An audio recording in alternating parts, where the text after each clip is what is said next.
I wish I could keep this feeling. I wish I could keep this feeling. On the corner. What up, everybody? Welcome to the Corner Podcast. Kel Dansby here with old man Andreas Hale. As you guys can see, if you're watching on YouTube, none other than Swerve is in the house. Last time he joined the show, it was via video. Today's in studio. Shout out to Blue Wire Studios here at the Wynn Resort in Las Vegas. AEW's in town. All the pro wrestlers, not superstars, are in town. People were through the studio all day. I had to creep into the studio before Danhausen was out there. He almost cursed me. It's that type of weekend here in Vegas. Tons of pro wrestling. 3 shows this weekend, all on pro wrestling. We appreciate it. But listen, man, you had to kick it off. You had to be the first person on the desk because the match you just put on, before we get to anything else, the match at Triple Threat, I wasn't even watching live. I see this man over here tweet about it. I was like, hold on. I had to stop what I was doing and go and watch this match. I had to catch it on the West Coast stream, on the West Coast feed, because we're 3 hours late on regular TV.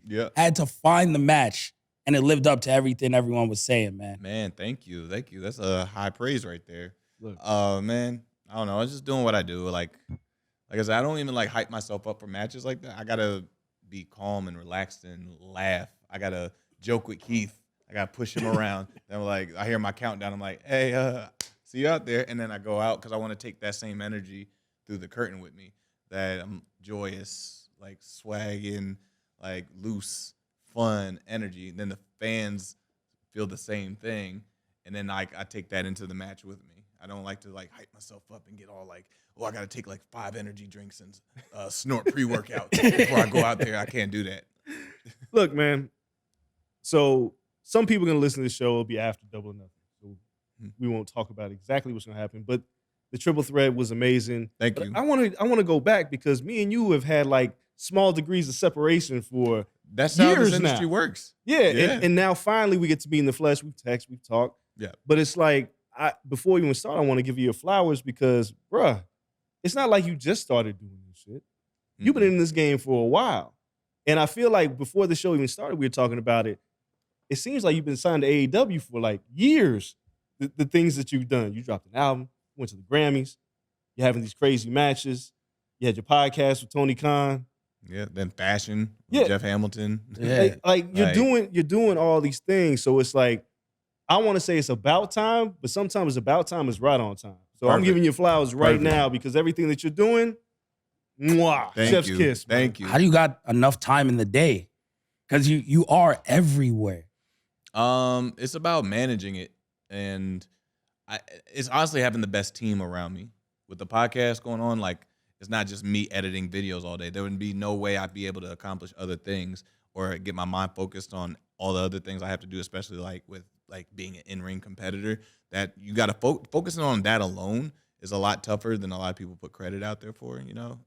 But having the right team to be like, hey, Teasy, send that email to so-and-so. Hey, Mike, you able to get these graphics loaded up and send that email to what's the name? Hey, what's the name? I need a beat sent to me by tonight. Get that done. Boom. So that right there, that's like 3 people moving on 3 different paces. So whatever comes to me first, when I set those like little assignments out, that's what I'm tackling. And I tackle that. And then wrestling is like, that's an ongoing thing. That's like, this is like on, not autopilot, but it just moves it's just ever growing in the back of my mind because it's not about like, I don't think wrestling anymore. I think human interaction. I think what's logical. And then I go based off of that because as humans, we react. You know, so that's what wrestling is to me now. Like, oh, what are we doing tonight? I'm like, what are you doing tonight? Like, oh, what would you do in the city? What would you do in the city? What's the city doing? Yep. Do I do I act in the city or do I react to what the city's giving me? What's the crowd giving me? You know, and then that's how it just flows effortlessly. You know, the other thing is, I mean, you represent for the culture. I try to. You don't try. You do a pretty damn good job. Appreciate it. I mean, realistically, like over the past, I want to say about 5 years, we've had a lot of conversations about Black wrestling Twitter and African-American wrestlers and are they being held back? And how you've carved out your own space in this, where it's like you're not restricted to just being a pro wrestler. You're branching out. You're doing things. When did this become a not a reality, but when did you start thinking like this outside of the box, where it's not just what you're doing in the ring, it's about everything you're doing outside the ring? It was honestly Montezi is the one that planted that seed in my brain, and I didn't know what he was really doing first. It was just like we had all these interests like music and like acting and music videos and all these other things that just like comedy, like all these things that like kind of have their own lane, but in the same sense they're all entertainment, and they all like we all go off the same beats and vibes. Wrestling and music goes off the same beats and vibes. So does a movie, you know. So does comedy. They base they're reactive. If the crowd's giving you a reaction and you dive deeper into that, then it gets louder. Then you dive deeper into that joke. You know, like it's the same thing. So when we started the podcast, we were just sitting on beanbags, going on IG Live and Facebook Live, cracking jokes, and it was just me and him. Then it was like, all right, let's do some DVDs. And then Sammy Callahan came in. We talked with High Spots, got some DVDs made with Swerve Talk, which is still on High Spots and stuff. So now we knew that was possible. Just knowing like, okay, that wasn't as hard as we thought it was. Why does nobody do this? Oh, okay, so let's try this. And then he brought in some friends, and my homie Mike the Goat. He was actually named that by Bailey when she was on. So she named like Mike the Goat over here. She's like, so you Mike the Goat from now on. Bailey just christened you Mike the Goat. So he moved from LA. We did some work in PCW Ultra, so he moved from LA. He's living in Orlando now. So he's like, you part of the team. So it's just literally assembling the team, and then like all of us working together at the same time. We all had the same thought process, and everybody played their role. It was like then X, our homie X, came in and started doing social media. So he gets the clips for the social media, and that's why you see those like little 3-4 minute clips of like us talking with Tony Khan now and stuff. That was X, and he does a lot of those like the garage, those like rap verses that I do and stuff. That's an X project right there. So it's literally was just, oh man, we're like this is all we're a starting five right here. We're like Golden State. Everybody plays their role. Sometimes I got to back up and drop 12, and then Tease is going to drop 30 tonight. I was going to ask who was Steph. I mean, it's interchangeable. Essentially, I would be Steph, but he's Clay. But sometimes Clay's go off for 60. Yeah, like, you know? there's times like Clay will drop 14 threes on you, and you'd be like, wait, what? Hold up, what's going on? We was focusing on Steph. I'm like, well, you should have been watching Clay because Clay's doing some things. And then like literally we just all rotate and move, and like there's no ego involved. You know, I have no problem shouting out like, oh, I didn't do this. That was so-and-so. That was Sai. Sai killed it. Like, put him up front. And now Sai has his own page under the Swerve City Podcast brand, doing movie reviews and stuff. And I'm like, you host it, Sai. I'm just here. Yeah. You know? So that with the unselfishness of the group and knowing we made mistakes, fix those mistakes, keep moving forward. No matter what, even if we like, boom, have a little hiccup, we still keep moving forward. It doesn't matter. So we keep pushing forward and try to do bigger and better. Then we bounce ideas off of each other. Doesn't matter whose ideas is good, bad, or whatever, or has the best idea. Boom, put it on the board. We're moving forward with that. And you take lead on it. Boom. Is that something you do in pro wrestling as well? Yes. Because I see that same like unselfishness, right? Like you never shied away from being in a group. Like you came into NXT, you were Evolve, like the biggest thing, and Evolve, and then you came in and you're like, all right, cool. Like I'm gonna go in a group, I go in a group. Or now you and Keith, and I hear this all the time by AEW fans, like they're too good to be tag teaming. Yeah. It's just like, why? These matches are dope. See, that's the thing when we talk about culture. There's so many times where it's okay for these group of people to do something, but when these group of people do the same thing, it's like, no, it's unfathomable idea. So it wasn't okay for Kenny Omega and Adam Page to be two single stars holding tag team championships, right? Right. Yep. But when Swerve and Keith do it, like they need to be single stars. I'm like, y'all just had like probably two of the best tag champs ever in the company were two single stars. Yep. Right. So like, why do we move the goalposts for certain people? Because are we visualizing us in a different realm, or there's just like a different criticism for how we go through things? Like it's just certain things I notice. Ooh, Ooh. And it's a fine line we can run with that. You know, Yeah. but you know it's different with us, right? I see it.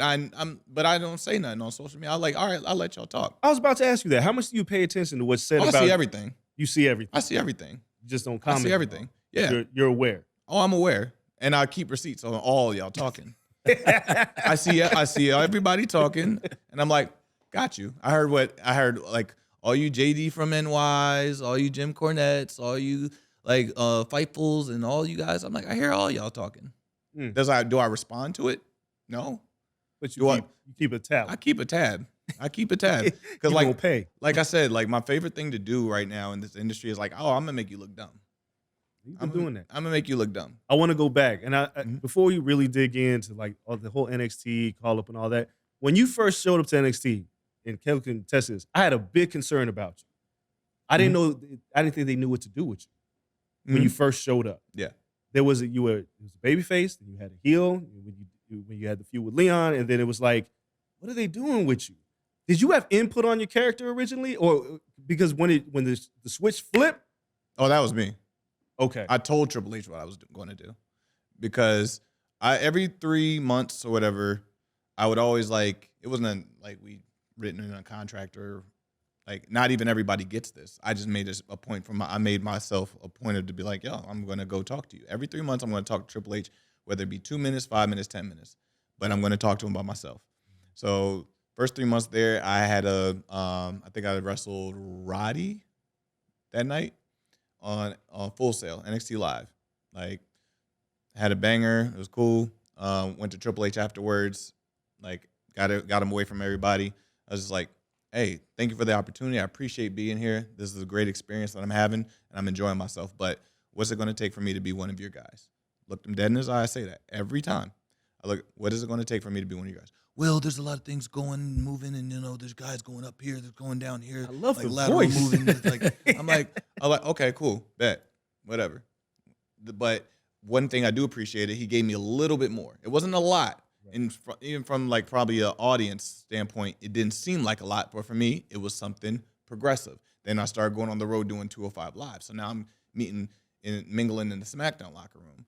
And they're like, oh, it's 205 Live. He's just like, man, I'm wrestling in front of 5,000 people in like St. Paul or South Dakota. Like, that's experience. Like, I'm always taking like all these different things as like, okay, what can I get from this? That's why I got cool with Big E and like got cool with like Cesaro. And I'm like, hey, want to come on the podcast when you come here? So boom, I'm networking, I'm moving, I'm in the locker rooms. Like Bruce Pritchard's seeing me. These guys are seeing me. Charlotte and those guys, and everybody's seeing me. So I'm like, cool. He gave me a little bit more. It doesn't seem like that because it's not the cool thing to be on 205 Live. Right. But there's depends who you ask. We love 205. yeah, well, whatever the clout chase is that is not the cool thing. But there's worth in that, and there's value in that. So I took worth and value in my opportunities there. And then another 3 months go by. I do TakeOver 31. I wrestled Santos Escobar for the Cruiserweight title. First time the Cruiserweight title has ever been on TakeOver. Right. Had a banger. They loved it. Take Triple H to the side. Hey, thank you for the opportunity. I really appreciate everything you've been doing for me. I love the opportunity. I love the match. I'm glad you liked it. What's it going to take for me to be one of your go-to guys? Oh, man, you already are one of my go-to guys. Man, you killed it out there. Yeah. But, yeah, there's a lot of things going up and down, movement, things, and then there's people. You never know who's going to be here, who's going to be down here. We're doing in talks with so-and-so. Yeah, I'm like, okay, cool. A couple more months go by. I get an injury, hurt my hamstring. Nothing major, but I'm out for like 3 weeks maybe. I went to an NXT taping while I was hurt, and I was just watching. Like, I was just like grilling him. I was just standing there. I was like, make sure he was like Trips had to be like where Randall is, my boy Randall. Shout out Randall Whiteman over there. He was like, Triple H is like right over there on the monitors watching the show. I'm just sitting here like grilling him, just like the show's going on in the monitor up there, but I'm like just grilling him, and so I give him the feel like, oh, this dude wants to talk. Yeah, he wants to talk. I'm like, yeah, don't run. Don't run. I'm going to talk to you. And so show ends. he has his little meeting with like Bloom and like Regal and all the guys, all the like Terry Taylors. And then they disperse. Like literally everybody's taking down, ripping up the mats, moving all this stuff around these guys. It's like a circle of them. They're just moving everything, but they just don't go within this vortex of these guys. So they, everybody, 1, 2, 3, hut, boom, and they separate. Trips is trying to run, get to his private limo, and I'm like, we gotta talk. 3 months has came by, so I'm like, hey, what's now? My aggression rises a little bit more, and I go, what's your hesitation making me one of your guys? And he goes, well, no, there's no hesitation, man. I'm just like, I want to, just like, you've been killing it, you've been doing it. This is like, there's just some things moving up, and then there's things moving down, and there's you don't know what's going up here. And I'm like, yeah, okay. So I cut him off. I go, so I'm hurt right now. I'm going to be out for like maybe 2 more weeks. I'm coming back. I'm doing a whole different thing. I'm just letting you know that now. He's like, okay. I was like, I have some ideas and everything. He's like, okay, write that out with getting on the phone with Russo, talk with him, and get in an email format. And like, let's get a clean look at it. I'm like, cool. So that's when you see me come back. Hair color different, pants are like longer, grill in the mouth, different jacket, and I got inspired from watching Demolition Man and watched the Simon Phoenix character with Wesley Snipes, because he was just like just a heel, but he was so charismatic. I couldn't take my eyes off of him. Right. Like I wanted to, like he was doing some real foul stuff, but I'm like, I want to see what he does next. I want to watch the next scene. But and then like he's just so bright too, blonde hair and all that stuff. Yep. I'm just like, oh, okay, cool. So I come in looking like that, and Terry Taylor's like, oh, hey, okay, I see what you're doing. And then Regal was like, bloody brilliant, the gold teeth. I freaking love it. Bloody brilliant. I wish I would have thought of that years ago. And then I just imagine William Regal with a grill. think about it. Like, It might have been fine. just fangs. But so here's one of those opportunities where like they test you on stuff just to see like, all right, you talked all this, you came to me and you talked all this. Now you got to back up them words. You have Leon Ruff tonight on live TV, 4 minutes, you're losing. How do I take that? I'm like, oh, y'all really trying to play me? Are y'all trying to play me? Are y'all really trying to do this? Like, what are y'all, what's the thing? I'm like, so I sat with the notes on that for a minute. And this is like, actually, I know how to make this. I know how to flip this. So me and Leon have the match, boom, boom, boom, boom, boom, 4 minutes. Like, I'm just like giving them stuff, countering, this, boom, boom, boom. He gets the flash finish on me, right. Boom. Oh man, like he beats, and then I just like kill him, boom, afterwards, whatever. And I just turned into this ugly, gritty dude that they haven't seen from me, and just made it so ugly. I'm like, now I'm making it a point. You have to put me back on television. You have to continue this, because as performers, we get so obsessed with looking strong. Nobody wants to look weak anymore. Right. Nobody wants to lose anymore. Yeah. Nobody wants to take anything either. But I'm like, I got further ahead in my career losing than I did winning. When you say you want to like, oh, and I've seen it in every company I've been to. When you win, your story ends, especially as a babyface. Yep. You cut your story off, and you can't write more television. You just cut yourself at least 3 weeks. So now, where do you go as a babyface? Rather than a lot of these babyfaces need to take their losses, create conflict between characters, create motive between characters. Now you gave yourself 6 weeks on television straight. But everybody wants to look strong and look like Ultimate Warrior in week 1. And that's not how we do this, because we're not, the way that wrestling is, we're not at that stage of what wrestling used to be in the 80s and 90s, when we look strong and look powerful and like continue being on TV every week because everybody's over. We don't have that luxury, especially as like the style we wrestle. We don't have that luxury. Real quick, I want to put you on the spot. because this is why it's something that bothers me a little bit Mhm. when they say, and shout out to Tony Khan, we're going to speak to him later in the week. But one big thing is wrestling fans always want wins and losses to matter, Mm-hmm. like on a record, on paper. And I say in Yeah. pro wrestling, it doesn't matter because some of my favorite characters got over by losing. Some of my favorite wrestlers lose all the time. Shawn Michaels lost at WrestleMania all the time. I didn't care.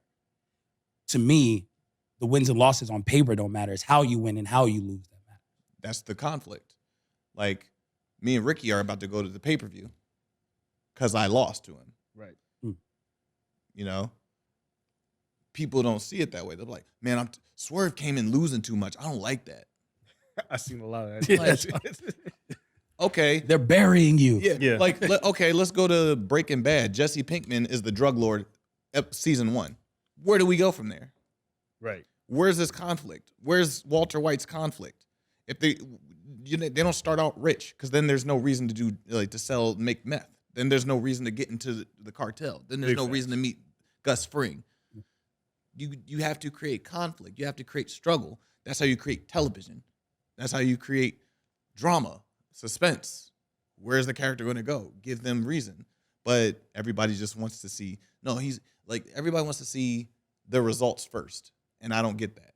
That doesn't make any sense. I don't get it. I want to talk about your style real quick. Because one of the things about the triple threat, not even your fashion style. Like, oh. I mean, shit, the man styles. But in the ring, you're different. Like, going back to that triple threat match, I text Biggie, and Biggie, the first thing he says is, nobody transitions like Swerve. No. Because I don't watch wrestling. I need to figure this out. Where does this all come from? Like, what is the inspiration with how you work and the smoothness in the way you work? Honestly, I watch concerts. It's really weird concerts. Yeah, that's a really weird answer. It's really weird. I watch concerts. I watch like Tyler Creator is like one of my favorite people to watch. And I just went to see him in Amway. Like, incredible. Like, Call Me If You Get Lost tour. I paid a ticket. Boom. Here. I was part of that 33 million he grossed in the box office. I'm proud of that. Like, he has just he's like, nobody performs like him either. True. But nobody can put their finger on why. Like, what does he watch? What does he study? It's just weird. Like, all like the chemicals on our brain just tell us something different that I could never explain to you guys. Because it's just not the way I'm not made up the same way you're made up. We're just not. Which is why, like, some of these guys come off looking insane, but, like, no, their chemical makeup in their brain is, like, speaking to them in a language that we could never understand, but that's what makes them so great. I'm not saying I'm great, but I'm just saying, like, this is what makes these guys just so much different and on a different, like, level, and you can't put a finger on why. Right. Like, why do we gravitate to a Jeff Hardy so much? Like, there's a lot of guys that do what Jeff Hardy does, but why do we gravitate to him so much? You know, he's not like and the thing about like guys like him, you can't figure him out. The enigma is because just like he doesn't do everything like that's like prototypically correct in pro wrestling, but it's just so like it's so him. And I think that he's one of the most unique performers in professional wrestling history. I'll always say that. Because, like, if anybody else was doing what he was doing, it wouldn't look great. It wouldn't be hot. Right. We wouldn't think so. But the fact that he does it and he's the only one that does it, that's what makes him him. And I wanted to create that. I watched a lot of people's just movements, how they are, how, like, my eyes, like, I'll take my glasses off for this, like my eyes have to change when I'm, like, with certain opponents. Like, oh, like, Jungle Boy, man. Yo, what's up? Ricky, yo. Like, I got to look at you different. So I got to look at my opponents differently. Then when Jungle Boy's pissing me off to the point I'm trying to be cool with you, like, I messed up your match. I'm sorry. I get that. But now I'm trying to, like, olive branch this. This dude's messing it up. Now I'm getting to this moment now. Now I'm like, all right, my energy's changing. Because of conflict with this person to this person. And that's what makes my matches like more unique to me because people, once again, I said at the beginning, I'm reactive. I react to what the energy you're giving me and I react to the energy you're giving me.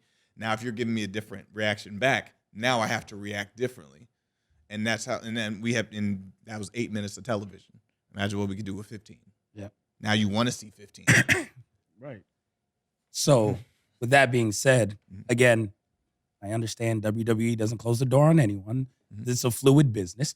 But is there a broken model for what WWE is doing now? Because now they scrubbed everything clean. Everyone who's unique like you, who has learned different styles on the indies, they had different ways of thinking, who came in doing things differently, who has something you can't put a finger on. They've scrubbed all of that. They said, we want to bring in people who know nothing, teach them our style, and everyone will be the same. Yeah. Is that bad for pro wrestling? It's not bad for their product because they don't do pro wrestling. They do sports entertainment. You can't argue with the results because they still sell out stadiums. They still get their numbers. They still, every quarter, $1 billion quarter, break the record the quarter before. They still get them Saudi deals. They still do what That's they finite. do. Yeah. Because they bring back Brocks. They bring back, Goldberg. They're bringing back all these people. You're going to run out of people to bring back. Right. So what they're building, age 20 through 35. Well, then they're going to cross over to like other athletes coming in to like So more Rondas. yeah. Or Yeah. Then that's when you're going to get like maybe Stylebender will go over there. Now he's their big star when, he can't necessarily do what he does anymore in the MMA at that like caliber, that's really high impact. Then he'll transition over there. Then you get those guys coming over. Then you get like who else is out there like really killing it? Like maybe Anthony Joshua comes over. Yeah.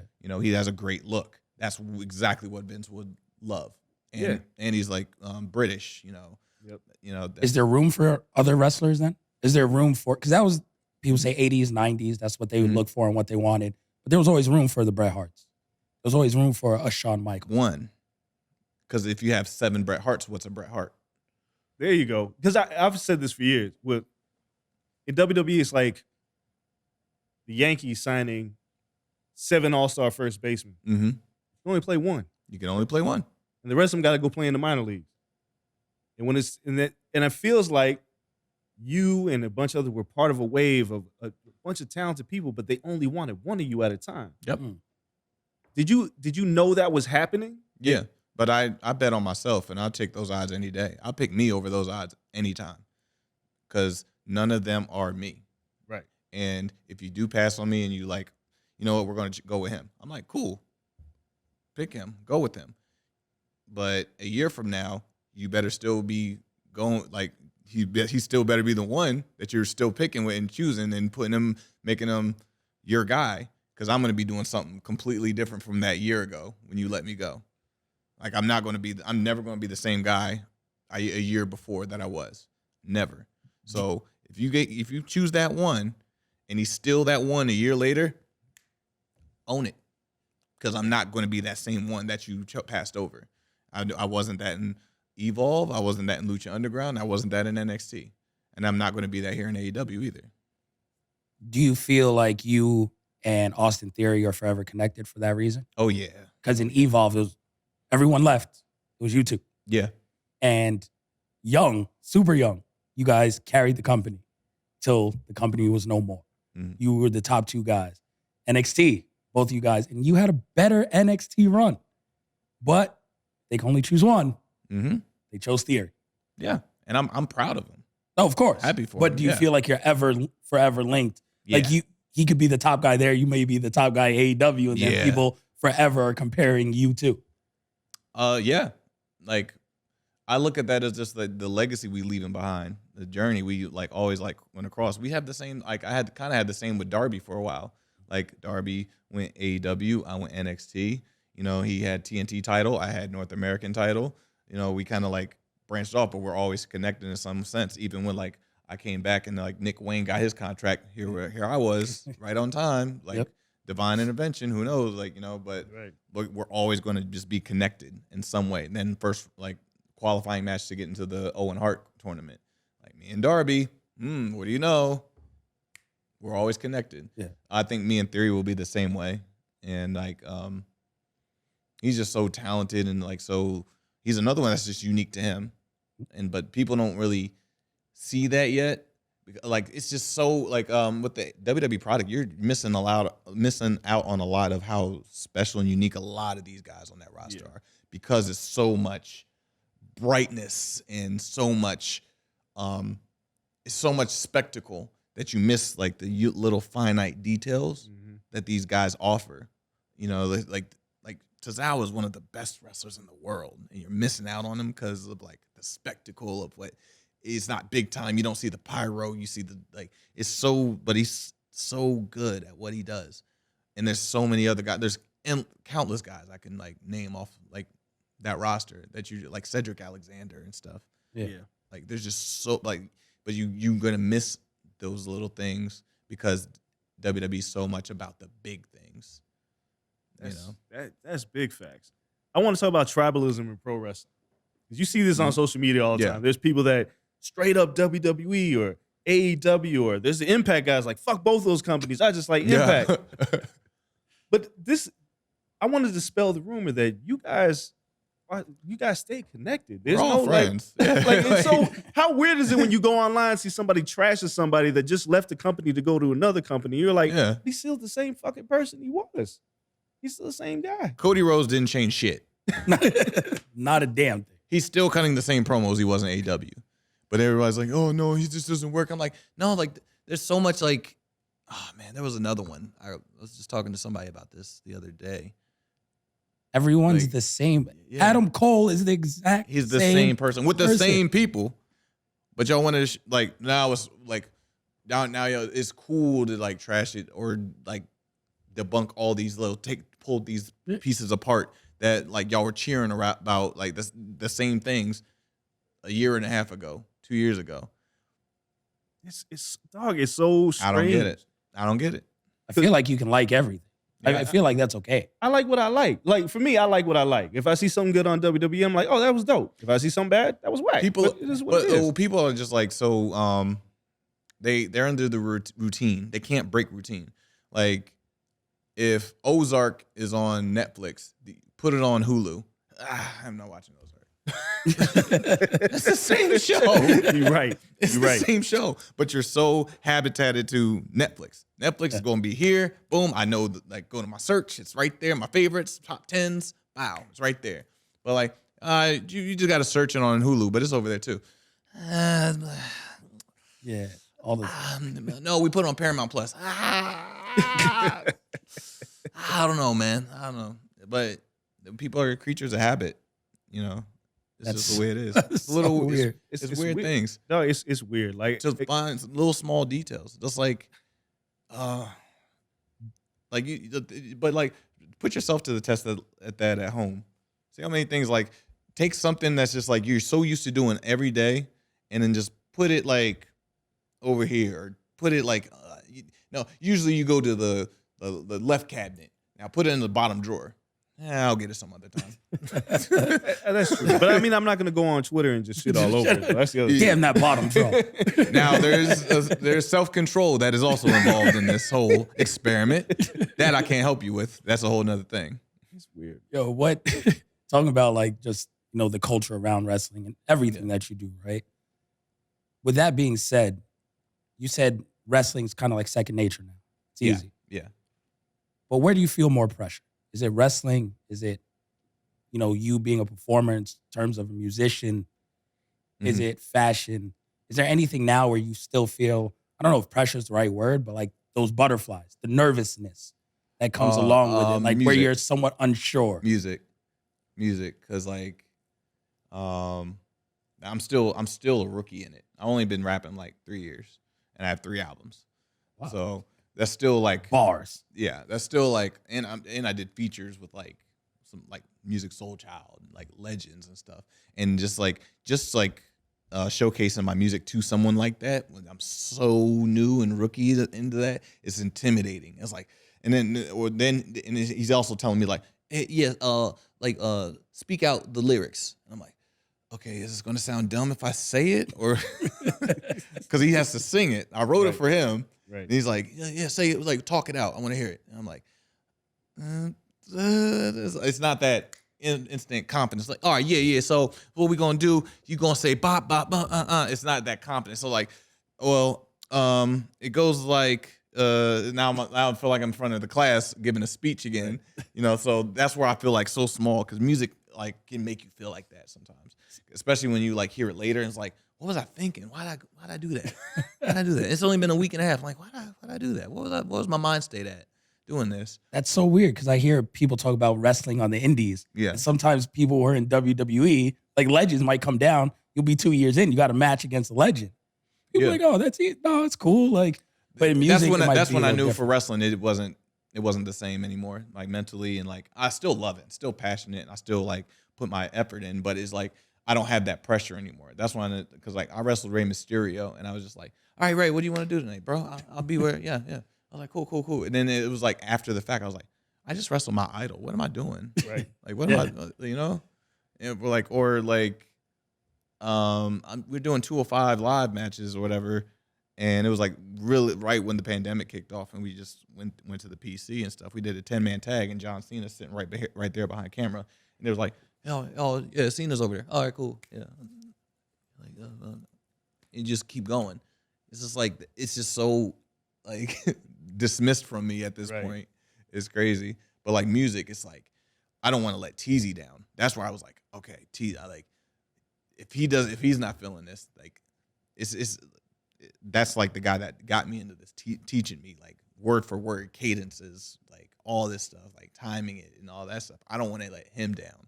And then like if I do something on my own, I send it to him. I'm like this, waiting for the response. I'm like, and then I'm like second guessing like certain parts of the song, and I'm like, that's not a Teasy thing. I don't think he's gonna like that.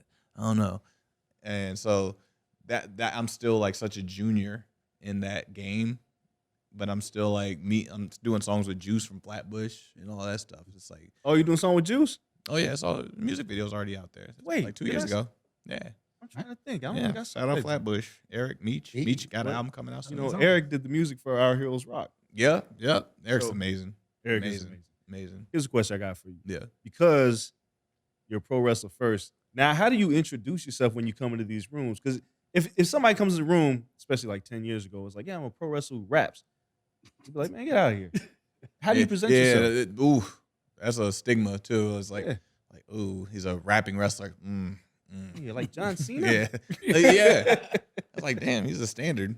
I just introduced myself as Swerve. It's like universally. It's like Jamie Foxx introduces himself as Jamie Foxx, even though he does comedy, acting. The multi-hyphen. Yeah. Like he's Jamie Foxx.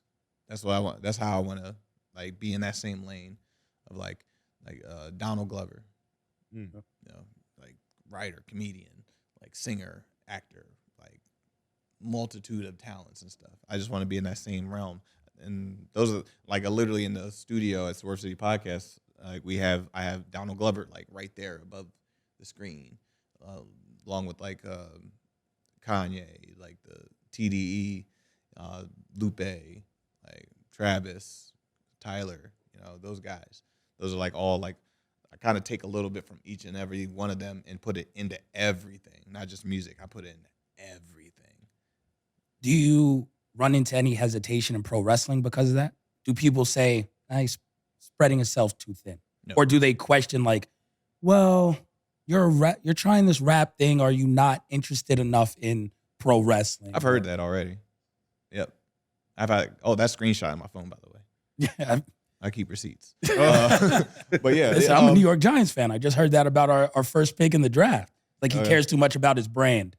Like he's the best player in this draft. He dropped 5 slots because the man has an NFT.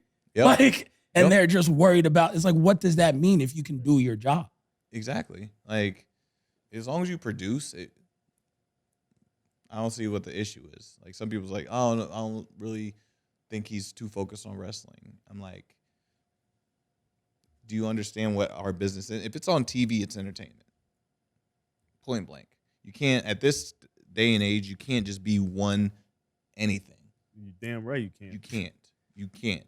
You have to be multifaceted in everything. Tom Brady, best quarterback of all time, best football player of all time.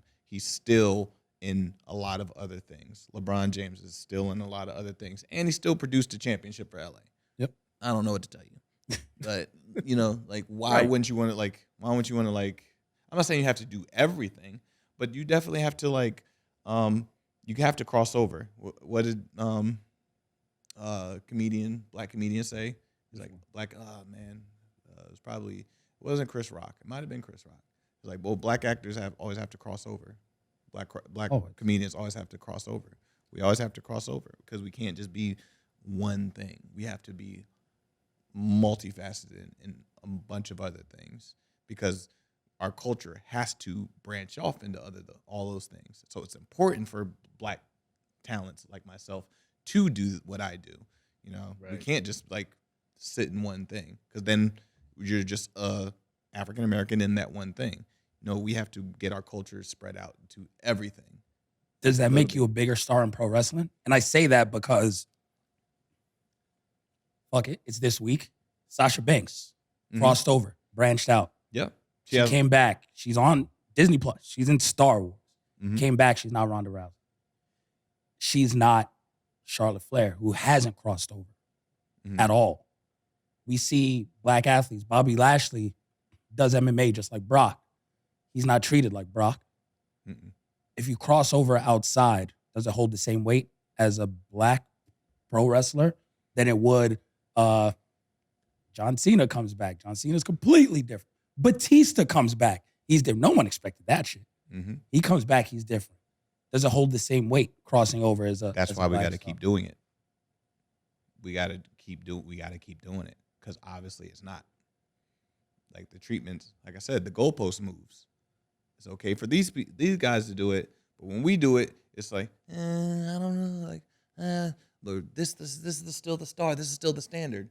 Like I did everything this person did twice over, but this is the best in the world. Like y'all, I don't understand. These forums talk about the same people every week. The same people. Y'all talk about the same people every day, every week. We get it. We know. I'm not taking nothing away from them, but y'all are missing out on other people that are doing shit and killing it and changing the game because y'all talk about the same people every week. And then y'all have this argument, oh, nobody out there is special. Y'all talk about the same people every week, every day. AEW doesn't have a black champion. They're like, oh, no black wrestlers are out there who are worthy. Y'all talk about the same people because y'all talk about the same thing. Y'all look at the same glasses every day, the same goggles with the same things, and then have the complaints that don't like. They're like, oh, when is there going to be a black person to challenge for the AEW title? Did Dante Martin just not wrestle Adam Page? He doesn't count. No. Now we don't count. Now you don't count. Now the You know how it goalpost goes. moved Yeah. because he doesn't count. Right. You know, like, but because you talk about the same people, all MJF Punk, like, great acts. They're killing it. Like, literally putting AEW on the map, doing some special stuff. But don't take away the fact that, like, Jade Cargill's still killing it, too. Yep. Like something else. Yeah. She's, like, doing some really special stuff. Arguably the best champion in the company. Yes. Like, Arguably. if you just put up, like, Arguably. But there's the narrative, like, oh, like all the titles don't mean anything. Yep. Like, what are you talking about? Why do people do well, that? you have to Why give do we- her a or faction. Why are we already looking at the next people? Like, Right. man, I can't wait to see who he loses it to. Like, how about let's talk about him as the Reign? Can we focus on the Reign first? No, Like, that's not what we do. No. It's gloom and doom, Yeah. right? Like, shout out to E, but E was champion. And so many people just waited Who's to next? see how he was going to drop it. Yeah. Like, oh, Kofi dropped it, If I Brock was- squashed him, and then all they this. And it's fantasy just, book, and then they fantasy book like, oh, if I was going to have Big E drop the title, it should go with the so and so. I don't have him get it at this thing. I'm like, how about we just watch what's happening on Raw the next week? Nobody wants just, look. just if you let's see what he watch does and with it. support him, maybe he won't drop the title. At Like, all. like, let's And just. then he'd be like, man, they really dogged Big E with that title reign, didn't they? Well, you didn't support it. like, complained every Man, week. listen. God, man. I like I said, the goalposts, but then when like Brock gets in, like, man, he's gonna have that joint forever, man. I'm really enjoying that reign. Damn. Like, this is crazy. The bro. conversation is there's no one good enough to beat Roman Reigns. That's what who's gonna beat Roman? He's beat everybody. Oh, you gotta be real special. They don't have anyone deserving of beating Roman Reigns. He's gonna keep holding the title. I'm just like, damn, like But there's the issue. There's always someone that's special It depends on who they want to put their energy behind. Mm-hmm. And I think us as fans, we got to put our energy behind the That's right the people. key. You can force it. We've seen that with Daniel Bryan. We've seen it in other situations. If you want somebody to be champion, even if they don't listen at first, you can force it. Well, I don't know. If it makes dollars, it makes sense. You can force it. I don't know, because I think Vince is very hard-headed in what he wants, and will spite fans just to spite them in some cases. This is what I want to say about Tony. We're going to talk to Tony about this when he comes through. I think Tony pays a lot of attention to what's going on, because for the media, they had just said, "Oh yeah, you guys can't record after the press after the thing." Tony got on, saw that, and was like, "Nah, we're going to change that." Yeah. It feels like Tony listens a lot more to what's going on. Fans communicate in his medium. I mean, an 80-year-old isn't on Twitter. Yeah, Like, he has somebody else on Twitter. Yeah. That's fair, but now you're playing a telephone game, right? Like, right, but then he's it's just telling like- him what he knows Vince would like. Yeah. So it's a bunch of yes men searching stuff for you and bringing it to you. Or bringing it to light, like Vince should know about this, because he knows that's important to Vince. But it's all about, you don't know what you don't know. You need to have somebody also filtering things that, like, you know what? Here's something I don't think you want until you see it. Yeah. Right. Like You know, I Naomi think that was- trending like 3 times last year. And Naomi couldn't get on TV. But he's just like, what is trending? Like, what? Like, if you don't bring me that, like, what doesn't there's matter? there's not enough women's wrestlers on the roster. So they say. So they say, right? So it's just like, I'm tired of seeing the same people hold the belts. Well, there's this Naomi female on the roster that's like really good, really talented. You know, she's like, so it's one of those things where it's interesting to see Tony. And now that you're in AEW, and you've kind of experienced like with Trips and everything, right? Like, who's still somewhat plugged in. But now you've had like interactions with 3 different generations of owners or people running a company. Mm-hmm. So you've been main roster with Vince, who's like 80. You've had Trips, who's in the middle. Now you have Tony, who's like locked into current culture. Yeah. What's like the biggest differences there in terms of just in general, like on how you maneuver and how it formulates the roster and everyone around it? Do you feel like the younger it goes, the more open they are? I think the to younger ideas? the younger it goes, the speed picks up more. Like with like events, it doesn't happen instantly. It's going to take like months, and then maybe like we'll see how this goes, and then like not forgotten, but like now's not the time, or we had to move this, so we're going to push this back. Like Trips is like, okay, cool. Run it through the people, like talk to him, make sure it's good. I want to see a good layout of it. We're going to go through it. Boom, boom, boom. Tony's like, oh yeah, if you believe in it, let's do it. We'll get it next week. So the speed picks up a little more as the generation goes down more, because Tony wants to.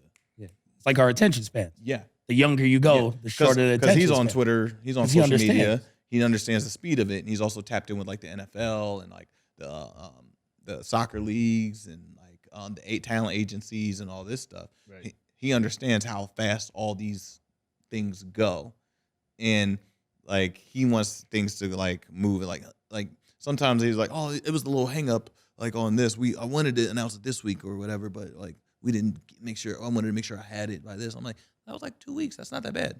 But for him, that feels like it's like an you know, eternity. yeah. But like it was on the other side. Like you go up the chain of like when you're talking about generations, that would have been like a 6-month thing. Maybe like then you get the announcement. Then you got to go through the 7-month thing of like getting all this put together. Like Still using faxes, probably. It's an It's a whole fax. different. All like, right, man, if you don't airdrop this to me, bro. whose idea was Hit Row? Was that all you? No, it was like, so AJ came up with, he was running the Row when he was on the Indies and Yes. on Sausage Castle Wrestling and stuff like that. So he had a little clique called the Row. Then they had the Hit Makers when they came to NXT and the PC and stuff. And then we were just like bouncing names back and forth, and we was just like, we had like literally papers and like matching names and like doing the matching the Row hit this, and we just like, man, like Hit Makers, Hit Row, like just do Hit Row. Like, all right, cool. So That was it. That was literally the origin of it. Yeah. So y'all getting together was that a conversation that was brought up by somebody else, or did you guys get together and say, "Hey, we should be a faction"? No, Triple H was like, "Hey, I want to put these guys with you because you're doing some really cool stuff, and I think they can like really elevate you in a way." And I'm like, "Oh, cool, yeah." But I'm like, honestly, the first thing I was like, "Oh yeah, man, I just don't want to like be in charge. Like I don't want to like be like babysitting people or anything like that." He's like, "No, it's not like that. It's going to be a team, man. We're going to put it together. Like like we're going to treat every individual like there's somebody like has an identity, is special. Like there's a purpose for them there. You know, there's not like going to be like if they're not, if this person's treated like a jobber and all that, then that's all they're going to see. But if you elevate this person, and when the time is right, you elevate this person when the time is right. You like everybody equally talks. Everybody equally has a saying and everything. Now we're all like fleshed out characters. So that's where it really became like us creating Hit Row. So I gotta ask, because one of my favorite segments was the Cypher. Oh yeah. I mean, I think I DM'd you that day. Yeah. I think AJ too. I was like, "Yo, Yeah. we never seen nothing like that." Yep. Please walk me through how this came about, because not only were the bars on point, but it was like the fact that y'all had the segment to begin with. Yeah. That was something they came up with. They wanted to do a backstage segment because like the BT ciphers, they like pre-taped back like in a parking lot somewhere, black and white gritty like effects and stuff like that. So that's what the idea originally was. But then they wanted more artists. Like we had artist friends and stuff like that. They wanted to like put them around us in the cars and stuff like that. So that they wanted to go that route with it. But I think the time crunch and like getting all those people and all those pieces in just didn't work out. And then there was the fact of just like finding a spot to shoot it, the camera time, because this is Great American Bash. So like that staff is already running thin with time and energy. They got to go to all this other stuff. So they was just like, "All right, we're gonna just do it live."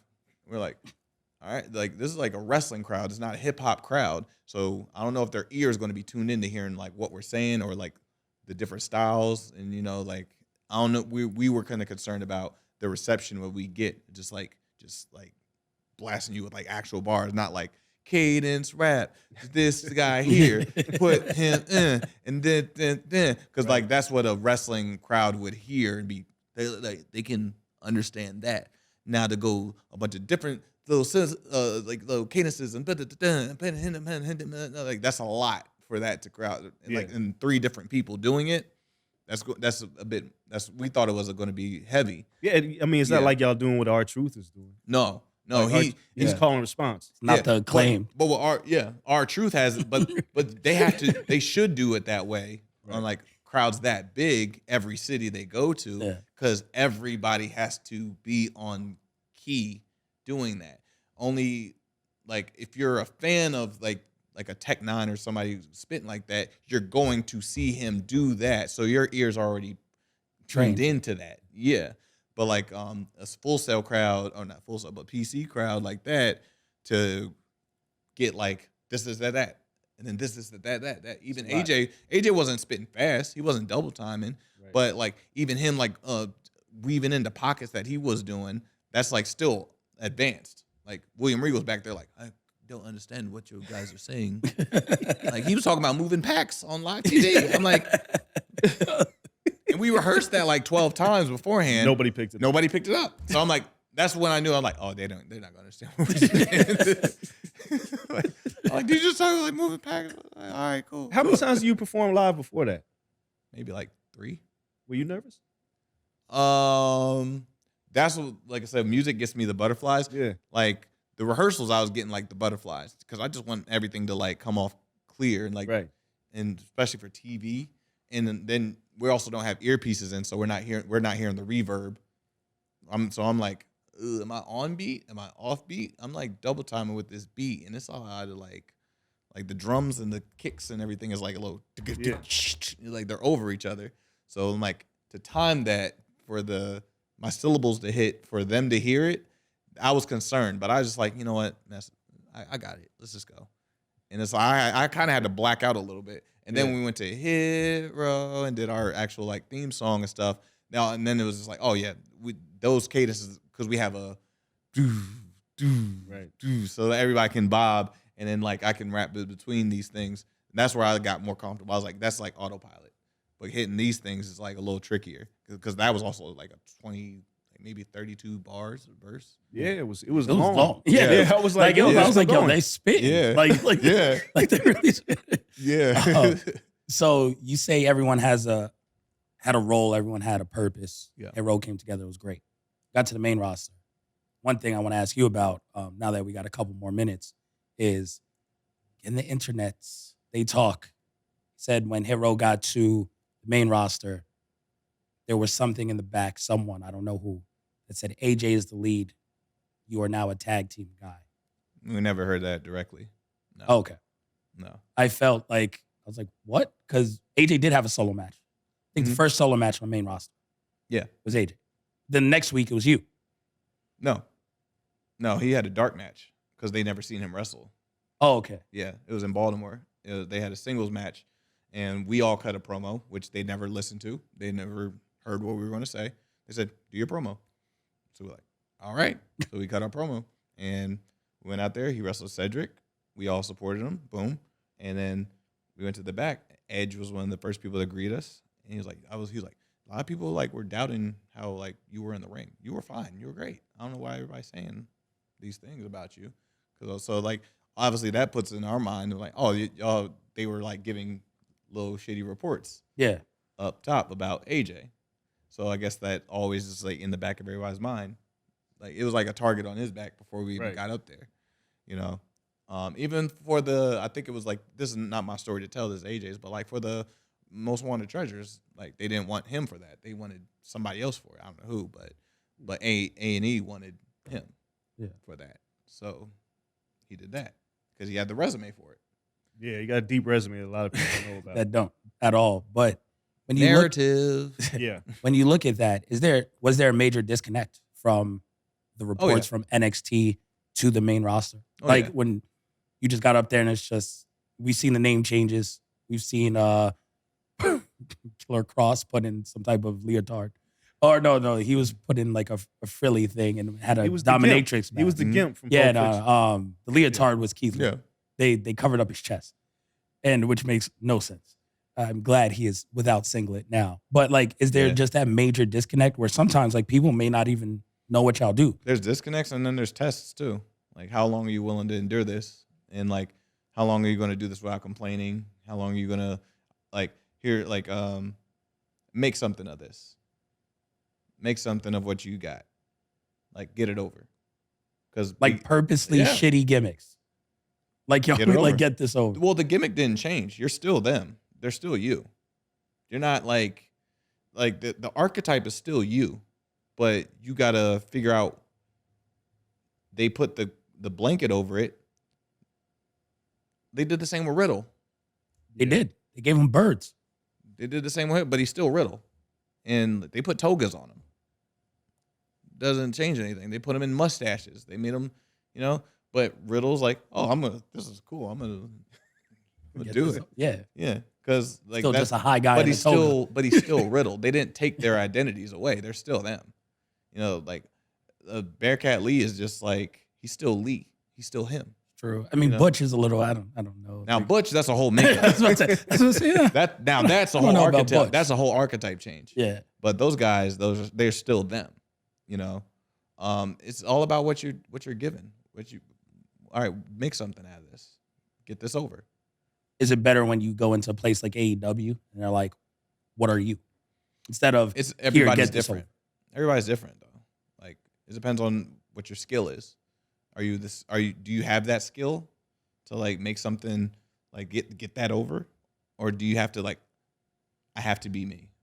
I have to be me or it won't work. Well, then main roster isn't for you. A WWE like superstar isn't for you. Right. It's like picking a record label. Like same thing. Yeah, that's true. Yeah, like some surroundings just aren't, people don't mesh well in those surroundings. Not everybody's the same performer. Now, what WWE is doing now, they're manufacturing people in the PC to be the performer they want, to give them the product that they want. That's what they want to do. That's what they want to do. You know, they want blank slates to be like, get this over, because that's what we need right now. We don't have this. Like, but I have this idea. I have this. That's cool. Get this over first. Then we'll hear your idea. You got to build the equity first with them. So you get released by WWE. A little bit of time passes. You sign with AEW. You debut with the pay-per-view. You sign your contract on television. What did you think? And I heard you talk about this on Kaz, on Say List with Kaz, and the response that you got that night. When you leave, like when you are out of a situation like WWE and you're heading into a situation like AEW, you're never really sure how people are going to respond to you. Yeah. But you said whose house, and that crowd popped. Yeah. Did you know, like, was there any question before that? Did you make the right decision? Or did that reinforce it when you heard that crowd? That definitely was like all right, confirmation. We made it. You made the right decision. Now it's time to, like, all right, now you have the support. All I needed was the support. And I already had it from Tony. Now I got it from them. I was like, okay, I'm good. You can throw me in any match now after this. I feel great. Like, it just seems like as we get current, before we let you go, it's like things had to happen for a reason. I never really believed that statement a lot, but it seems like this journey had to happen for you for this reason, because you've done so much. We talked about Evolve, we talked about Lucha. Could you do what you were doing right now 4 years ago, 3 years ago? No. So you needed all this to happen. Yeah. Oh, yeah. Without a doubt. What's the biggest lesson that this all taught you? It wasn't a lesson. It was just evolution. I had to evolve. WWE put me in positions where, like, I have to change up or evolve to get my opportunities. And a lot of people, they run from that fear. I take it on. I'm like, oh, okay, cool. I'm gonna make you look dumb for not, like, planting that, for like not cashing that check a year ago, and now, like, it's like Bitcoin. Like, oh, you should have got in early. Now everybody's rich. You should have got in. Oh man, but that's what I want to do, and I welcome those challenges now because I'm not afraid of it. Like, a lot of people they want, man, there's so much going on. I don't know. I'm gonna go over here. Like, why don't you take that challenge on and bet on yourself? I'm always going to bet on myself because I know what I have to offer, and I know how I'm going to do in those challenges. I know how I'm going to do because I already went through it. Right. I went through the storm, and I came out. Now I know how to swim. You don't know how to swim unless you challenge yourself. You got to figure out, can you survive in this? Well, shit, you ain't just swimming, you backstroking, do the butterfly. now I'm comfortable in the storm. Now it's like, oh, another storm? Batten down the hatches. Let's get through this thing, bro. Like, we're sailing now. Like, now I'm a full-grown pirate because I went through it. A full-grown pirate. Yeah. A full-on pirate. Yeah, you're gonna be memed as a pirate. So the last question before we let you out of here. Yeah. And it might be a question for Tony, but I want you to answer. Yeah. What is it gonna take for you to be a Tony Khan guy? Honestly, at this moment, I'm still learning Tony, but we're still, like, growing as we're still, like, we're gelling. We've been gelling since day one that we met. Now it's just like, it's timing. I think that's what it's always been. It's just timing. Like, it's not the right time for me to be the guy right now. It's Adam Page's time. There can only be one guy. It can't be like 12 guys. Then you're not the guy. Adam Page is the guy right now. And as champion, as he is champion of AEW in the company, I support him. We need to uplift Adam Page so he can be the representation of AEW the best way he possibly can. Because if we don't support him, then he's going to fail. Then AEW fails. But if I'm supporting Adam Page as champion because it's his time to be champion.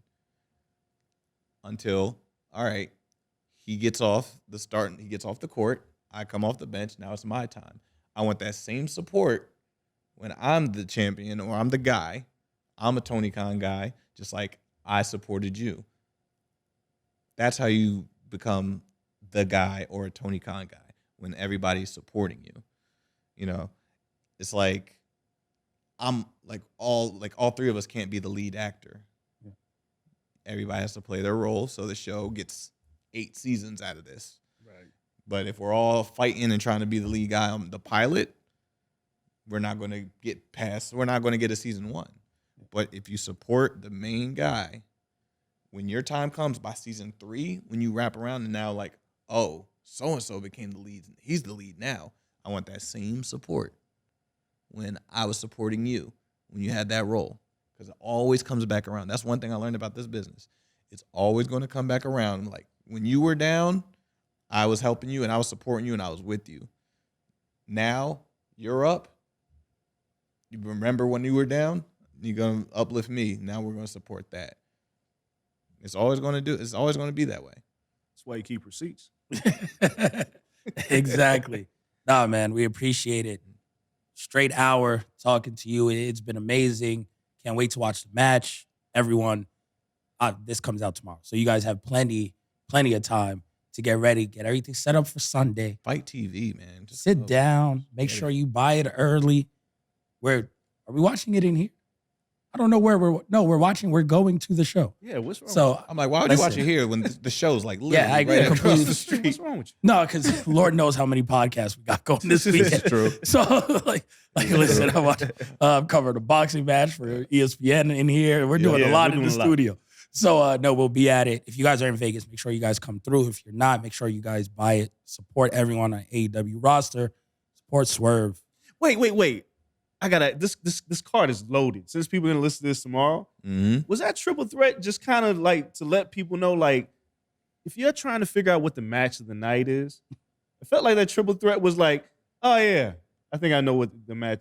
Yeah, I know y'all out there trying to steal the show. We were just handing out samples. That wasn't even the appetizer. We was I out hope y'all front open it handing out samples. and just crush it. I hope you're the opening match and just set the bar ridiculously high. No, because I'm already hearing like, what's going to be match tonight? No way that could be. I'm like, all right, receipt. Thanks for the fuel, Brian Alvarez. Damn. Yeah, hold that. Hold that. We're gonna take a break. I hear everything. Like Swerve's on it. You gotta love this. You guys don't go anywhere. We'll be right back. Tons more pro wrestling talk. Catch Swerve on Sunday. AEW. Make sure you support his music as well. YouTube.com/Swerve City Podcast. Keep growing the brand. Man is doing. Wait, when's the Lisa Ann episode dropping? I can't tell you when it's dropping. Soon? But the interview is definitely coming next week. Yeah. Hey, you know what? Since I'm here, I'm gonna put this out there. At the end of the month, like we haven't even announced this yet. I haven't even talked to the team, so this is me just going rogue right now. We got a Showtime Laker coming on the show at the end of the month. I'm just saying. Oh, okay. Winning time. Let's go. Let's go. In studio and all. Big moves. I'm just saying. For the pod. We appreciate you joining us on our pod. We really do.